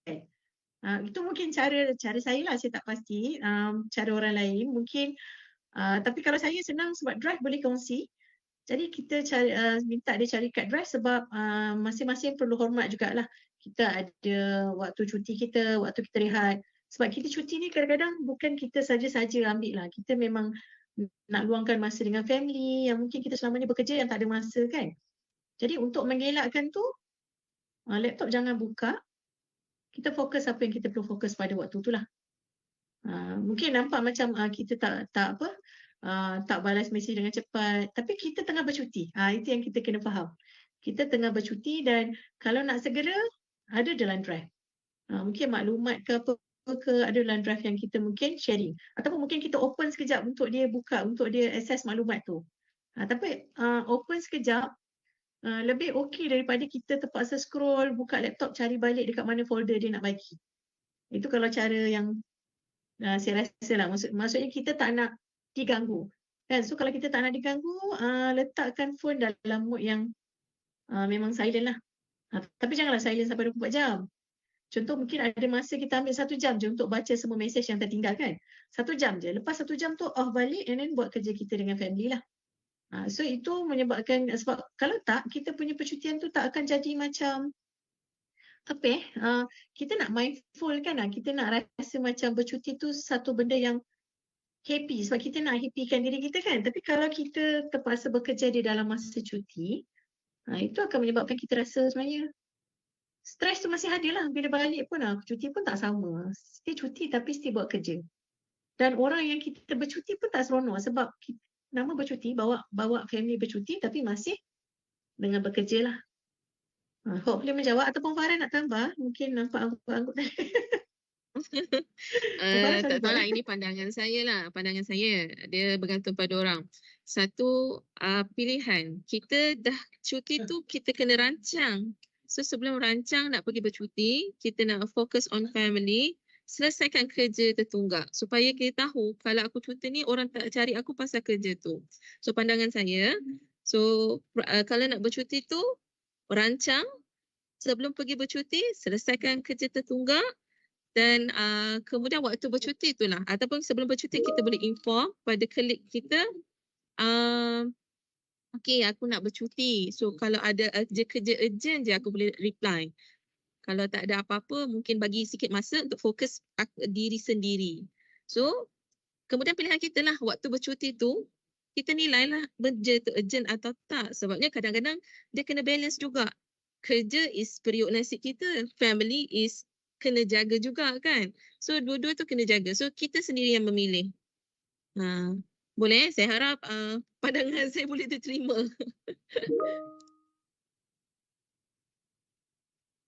Okey. Okey, Fazila ada lagi soalan? Okey. Soalan ni dari WhatsApp saya terus. Wah dahsyat. Okey, sekarang ni orang selalu advise, kau pergilah healing. Itulah healing. Healing tu apa maknanya dan nak buat macam mana? Puan Zina ada pandangan? Okey. So, kalau saya lah, healing tu sebenarnya heal. Kita lapangkan dada, lapangkan fikiran. That's why heal. Kalau kata macam contoh tadi Cik Maimun tanya kan, kita bawa kerja, kita cari kerja semua, maksudnya bagi kerja pada waktu cuti, itu tak heal. Maksudnya healing tu memang betul-betul kita bercuti, memang bercuti. Bercuti yang contoh ambil masa bercuti dengan family, bercuti di tempat yang kita suka. Contoh kan ada orang yang sekarang ni viral pasal pergi Kashmir kan. Sebab Kashmir tempat cantik, tempat sejuk. So kalau ada orang suka tu, pergi tempat macam tu, itulah healing. Tapi contoh ada orang kan dia boleh healing dengan perkara, contoh dia just macam healing pergi pantai dekat dengan rumah dia pun healing juga. So healing tu depend on masing-masing punya apa benda yang mendatangkan ketenangan jiwa, ketenangan fikiran dia, itu adalah healing lah. Tak kisahlah dia buat cara macam mana, tapi asalkan benda tu membahagiakan dia, even contoh baca buku novel pun healing juga. Tak spesifik kena bercuti ke apa. Tapi maksudnya itulah healing kan. Healing tu adalah ketenangan. Bila kita dapat ketenangan, kita dah healing. Jawab tak? Menjawab. Okey. Okey, Cik Amal kata jangan jadi viral pujuk isteri sampai jam. Betul Cik Amal. Bila kita cuti, kita kena betul-betul bercuti. Sebab biasalah kalau kita bercuti, kita bawa kerja, isteri akan cakap, "Baik, tak payah cuti." So memang jam. Sebab isteri akan merajuk kan. So bila merajuk, jam.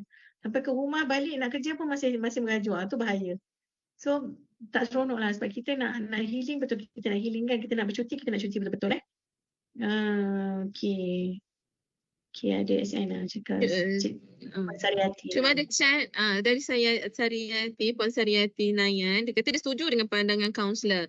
Setuju selesaikan kerja sebelum bercuti supaya kita tak susahkan orang dan orang tak susahkan kita juga. Depend tengok kerja urgent, kena respon. Betul. Sebab kat UMPSA ni biasalah banyak kerja-kerja urgent last minute yang dikehendaki oleh pihak atasan. Kan, tiba nak datang kan macam tu.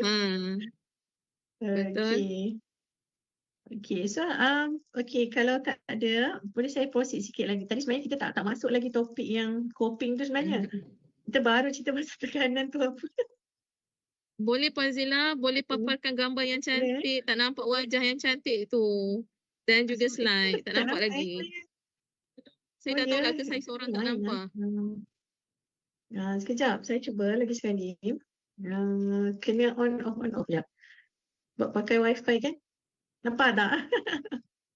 Nampak dah gorgeous tu. Okey, silakan teruskan. Okey, kejap. Slide saya tak boleh share lah pula. Kenapa ya? Sekejap. Saya try. Sekejap. Saya try sekejap okey. Okey, so saya share bentuk part sini. Stres ni baik atau tidak? Ramai orang cakap stres ni kan, stres macam nampak buruk kan. Stres ni baik atau tidak? Okey. So, ada orang cakap baik, ada orang cakap tak baik kan. Okay, stres kadang-kala membantu manusia untuk lebih bermotivasi dan melakukan kerja dengan lebih produktif. Namun jika ia berlebihan, dia akan mengganggu fungsi badan kita, fungsi tubuh dan menyebabkan kesihatan akan terganggu jika tidak ditangani dengan sebaiknya. So ini pun ada termasuk dengan soalan Cik apa tadi, Cik apa tadi saya tak ingat nama. Dia ganggu fungsi tubuh tu. So bila ganggu fungsi tubuh akan jadi isu mental health lah. Ataupun isu-isu lain lah. Contoh macam sakit ke apa kan. Bila kita ada stres sebenarnya kadang tu menyebabkan bila ada deadline kan, kita rasa stres nak kejar deadline tu tapi kadang idea last minute semua datang pada waktu tu. Lepas tu kerja kita akan macam, tak apa, benda nak siap cepat. Memang dia stres, tapi stres tu membawa kepada lebih produktif lah. Lebih baik, macam tu kan. Okay, lepas tu, coping atau menangani stres. Okay, stres boleh jadi musuh yang sangat berkuasa. Kat sini cakap, stres boleh menjadi musuh yang sangat berkuasa. Namun ia hanya boleh memusnahkan diri kita jika kita membenarkannya. Okay, saya raise ni besar sikit, membenarkannya. Stres boleh musnahkan kita kalau kita membenarkannya. Kalau kita tak benarkan dia, stres ni tak boleh jadi musuh kita lah. Dia akan jadi benda baik. Tapi kalau kita benarkan dia, kita let dia masuk dalam kehidupan kita dengan lebih banyak, so dia boleh jadi tak okey lah. So dengan adanya toleransi dan penerimaan kan. Dengan ada toleransi dan penerimaan, stres ni akan jadi membuatkan kita lebih bertenaga. Lebih bertenaga kenapa saya kat sini kan? Sebab bila kita stres, nak kerja deadline kan, kita akan segera buat. Siapkan segera buat. So kita punya tenaga lain sikit daripada lambat lagi macam tu. Okay, lepas tu yang kedua kita lebih fokus. Bila kita ada masa yang punyai deadline macam tu kan, kita lebih fokus. Lepas tu lebih positif. Sebab kita cakap tak apa buat je macam tu. So yang keempat lebih percaya diri. So ini yang faktor yang baik lah. Bila kita terima stres tu dengan cara yang lebih baik, dengan lebih okey, kita akan lebih percaya pada diri kita. Sebab, rupanya kita boleh je settlekan benda ni. Okay. Okay, so coping strategi. Baru nak masuk kepada coping kan. Coping strategi ni dah pergi ke mungkin Mungkin last dah mungkin dah last dah sebenarnya. Coping strategi ni saya dah last. Sekejap. Mana pergi saya punya slide tu? Oh, okey kat sini. Okey, so coping strategi yang pertama, baru masuk tajuk kan? Dan last dah baru masuk tajuk, coping strategi. So macam mana kita nak cope daripada kita punya stres tadi. Tadi pun kita dah berbincang pasal apa tadi? Kita dah bincang pasal yang kita healing kan? Itu pun antara coping. Lepas tu kita bercuti, itu pun coping Okay, so yang pertama di sini saya nak raiskan, sebenarnya banyak lagi lah, tapi saya nak raiskan beberapa ni je, rasa macam 10 point. First sekali kita kena getting professional help. Contoh kalau kita rasa badan kita dah tak okey, kita rasa fikiran kita dah tak boleh berfikir dengan baik, dapatkan bantuan profesional. So kalau dekat UMP, kita ada doktor perubatan, kita ada kaunselor, kita ada pegawai psikologi lah. Kita ada pegawai psikologi yang boleh bantulah, kita bantu kalau kita rasa, sebab kadang-kadang kita tak boleh nak separatekan masalah kita. Kita ada 10 masalah, kita gabungkan 10 masalah tu sampai kita rasa burn out kan. Jadi bila kita jumpa pegawai psikologi cuba bantu kita untuk kita ceraikan satu-satu. Ceraikan masalah kita satu-satu supaya kita boleh nampak coping dengan lebih baik. Sebab bila kita combinekan semua masalah kita sebagai satu, kita dah tahu dah kat mana nak selesaikan tu.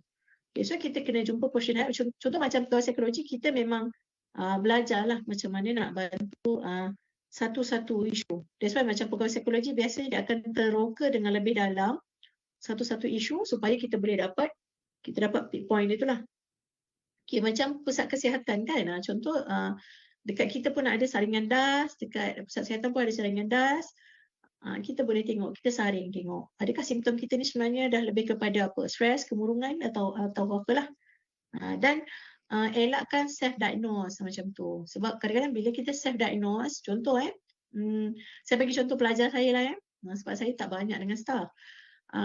Saya bagi contoh pelajar saya, puan saya rasa saya kemurungan, contoh kan, saya kemurungan yang teruk semua tu. Saya kata, you dapat tahu daripada mana kan?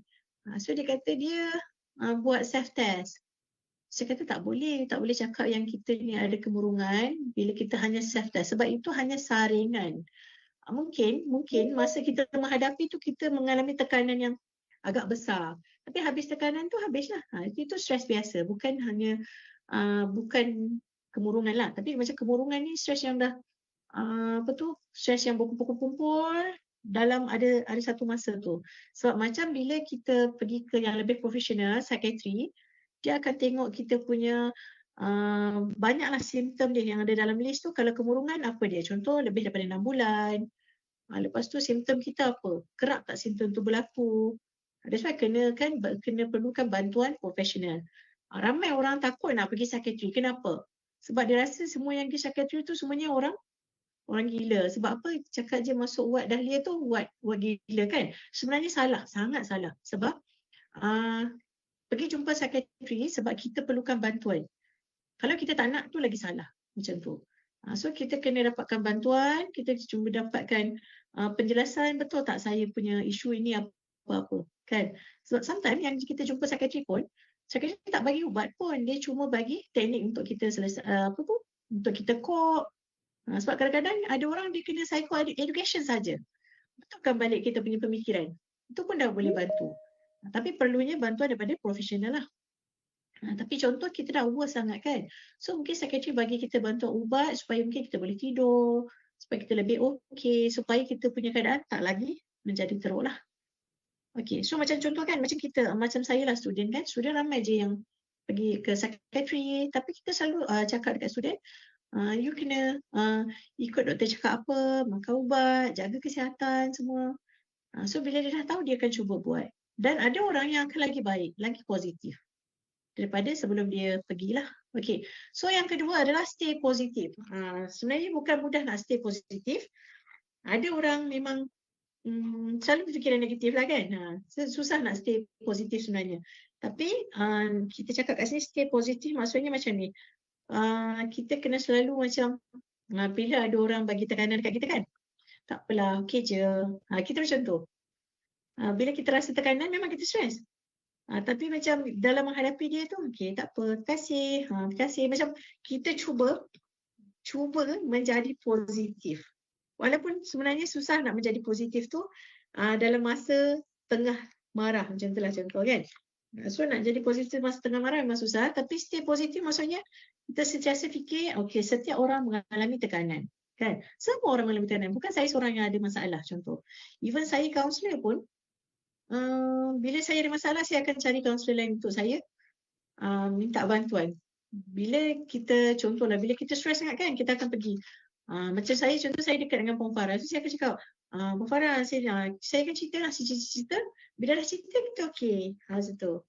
Sebab sebenarnya bila kita bercakap tentang masalah kita kan, so kita akan lebih lega. Bukan sebab contohlah sometimes kadang-kadang kita cerita kat orang yang kita trust kan, contoh adik-beradik kita ataupun family kan, kita akan lebih lega. Sebab apa?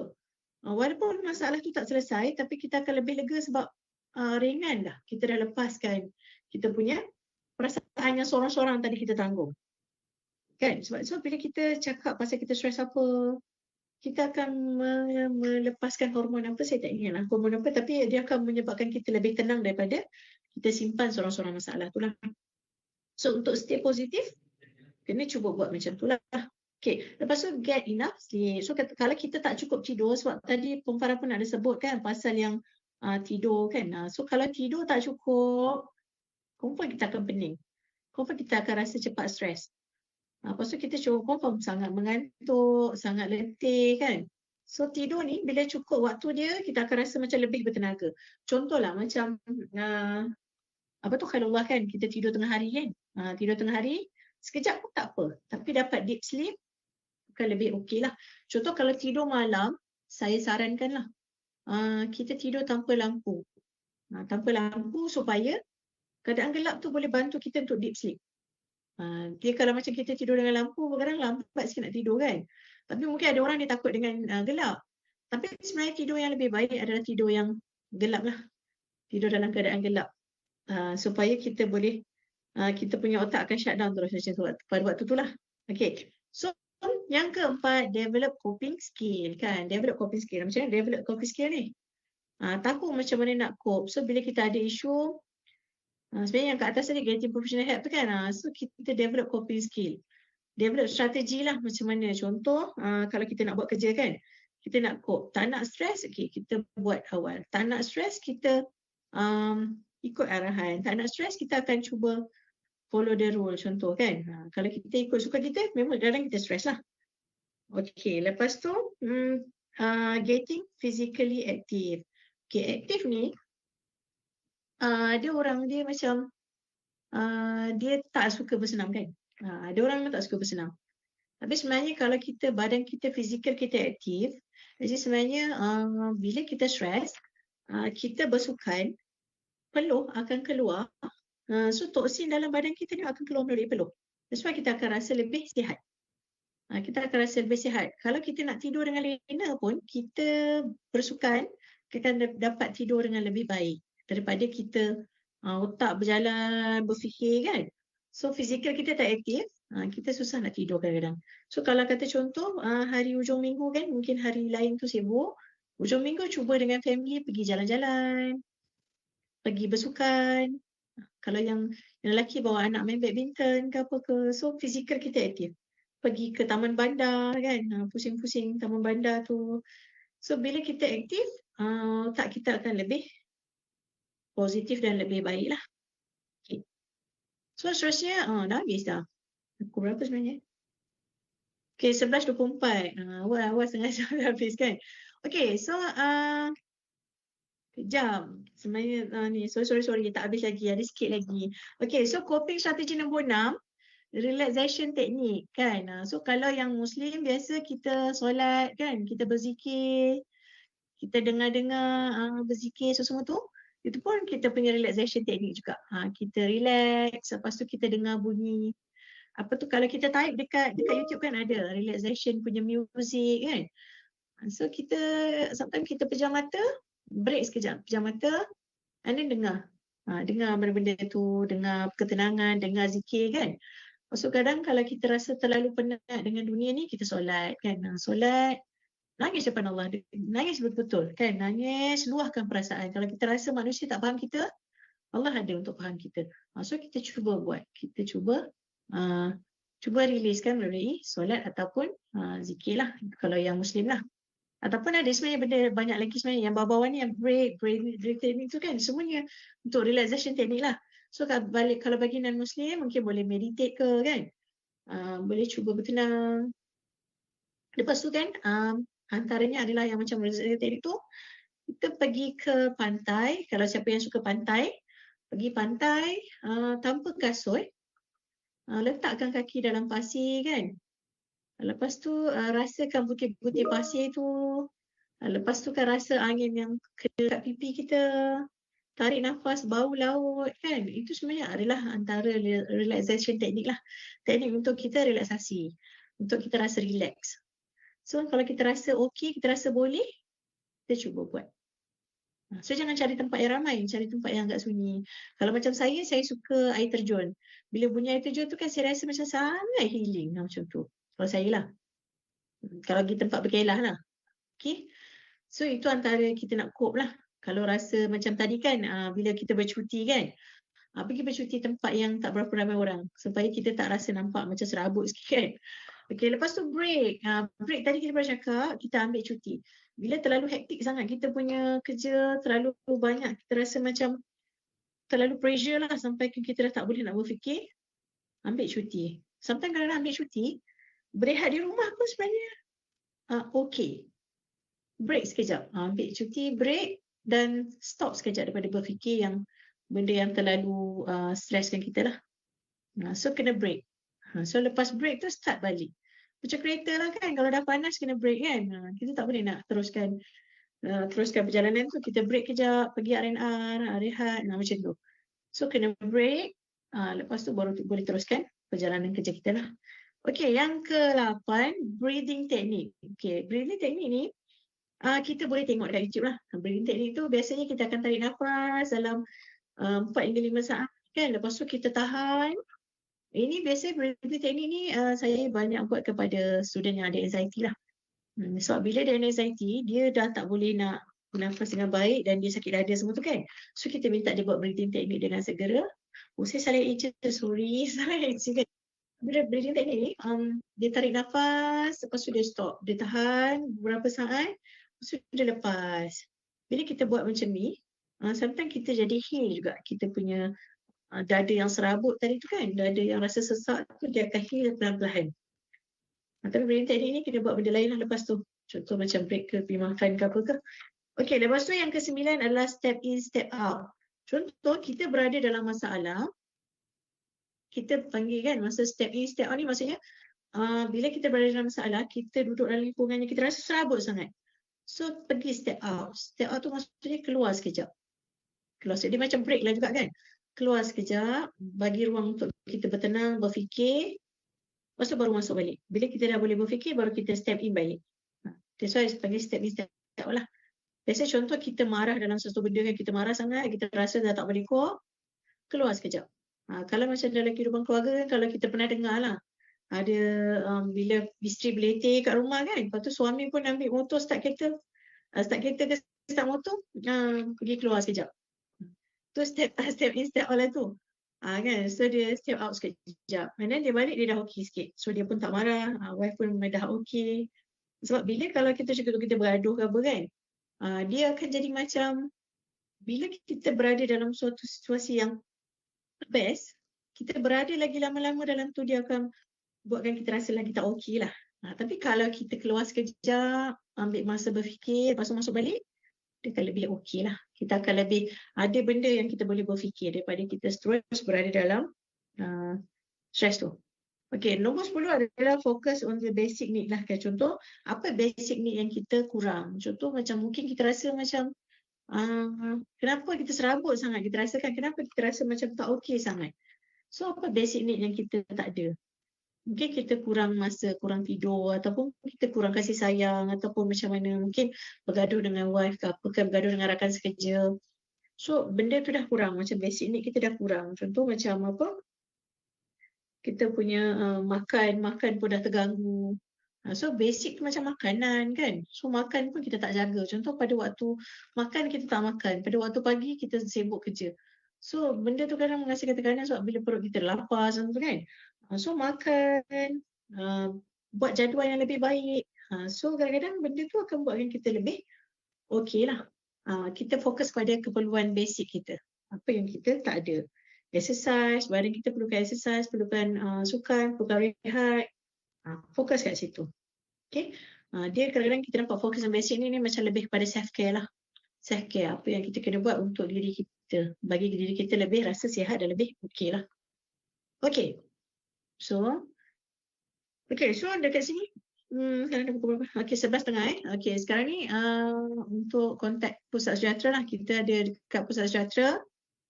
Email kita pusatsejahtera@umpsa.edu.my. Kita ada dekat Facebook Pusat Sejahtera. Kalau di JEPA, kaunselor kita ada 2. Tapi kaunselor pelajar lah, kita banyak cover pelajar, staff sikit je.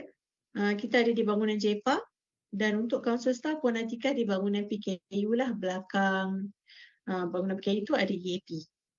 So boleh contact lah. And then, okay, ni tim kami, Pusat Sejahtera, Puan Atika semualah dan kita punya pengarah. Okay, okay, thank you. Okay, so saya buka kepada soalan. Jika ada soalan yang masih belum terjawab, masih belum. Okay, so Ada para peserta yang perlu ada soalan nak ditanya pada Puan Zila? Okay, kalau ada kat ruang chatting ni, ada komen daripada Cik Puan Nur Syahira Sulaiman. Betul Puan, saya exercise dengan Zumba 3 kali seminggu. Mudah tidur dan banyak bantu saya release stress. Puan Rosmalisa pula kata hari-hari main pingpong, happy sikit. Sambil hitung hari nak bertukar PDJ. Wow. Okay, permohonan Puan Sariati dia nak minta slide kalau boleh di-sharekan. Boleh insyaAllah, tapi saya nak share kat mana ya? Saya nak share personal ke atau macam mana? Boleh saya dah buat dalam bentuk PDF dah. Pun boleh kalau nak lah. Nanti boleh Puan kita buka PM saya. Sebarang komen, sebarang pandangan, sebarang soalan. Nanti tak tanya tak tidur malam pula ni nanti. Baik tanya sekarang.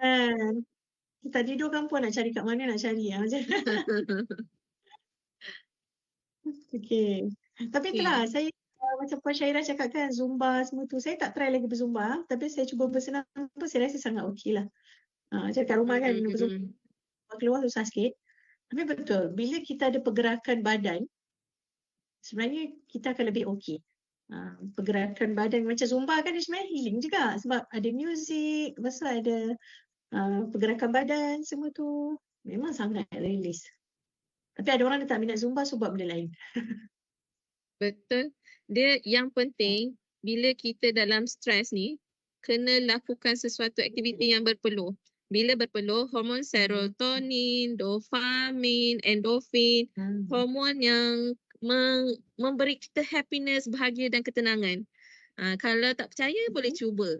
Exercise pada pagi, kita akan rasa notice lah emosi kita okey sampai ke petang. Dan kalau kita exercise waktu petang, kita akan perasan, kita akan tidur nyenyak malam tu. Okay, ada lagi soalan sebelum kita tutup? Okay, so okay, setengah jam.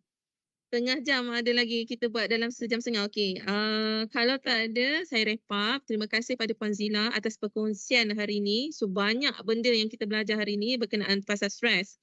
Stres akan berlaku bila ada perubahan, ada tindak balas emosi. So, dekat sini, ada benda penyebab stres tu kita tak boleh nak ubah. Kecuali kita yang fleksibel terhadap keadaan tu. Macam mana kita nak memikirkan, macam mana kita nak tingkah lakukan. So, kalau kita saling menolak atau tidak dapat menerima, kita akan penatkan diri kita, penatkan otak kita. So, untuk tuan-puan hari ini, terima kasih atas luangan masa sejam setengah. So, kalau ada apa masalah konflik dalam diri, jangan segan silu mencari kaunselor. Kalau kaunselor untuk staff kita ada Puan Atika dekat Pusat Sejahtera. Kalau dengan Puan Atika dengan kaunselor tak berjalan juga, kita ada pengarah Pusat Sejahtera yang boleh membantu. Okey? Baik, itu saja. Terima kasih. Terima kasih Puan Zila atas ilmu input. Terima kasih para tuan-puan atas kesudian masa menadah telinga, sudi menjadi peserta untuk hari ini. Itu saja dari saya dan Puan Zila. Sekian. Terima kasih. Assalamualaikum. Okay, terima kasih semua yang hadir untuk hari ni lah. Siapa yang nak slide nanti bagi tahu ya, nanti saya akan share. Baik, terima kasih. Terima kasih. Terima kasih Puan. Awal berarti hari ni ya. Tapi betul dah tak ada soalan Okay, so kita teruskan kerja kita dengan lebih semangat. Kalau rasa hujung-hujung tahun ni anak cuti sekolah nak cuti, pun boleh cuti. Tapi tanya pengarah. Okay. Semoga semua dapat manfaat apa yang kita kongsikan pada hari ni lah. Baik. Link kehadiran. Alamak, saya tak pasti lah. Link kehadiran ada ke atas Puan. Cik. Mana tadi? Ada ke? Oh, ada tadi ke? Saya kopikan. Kopi.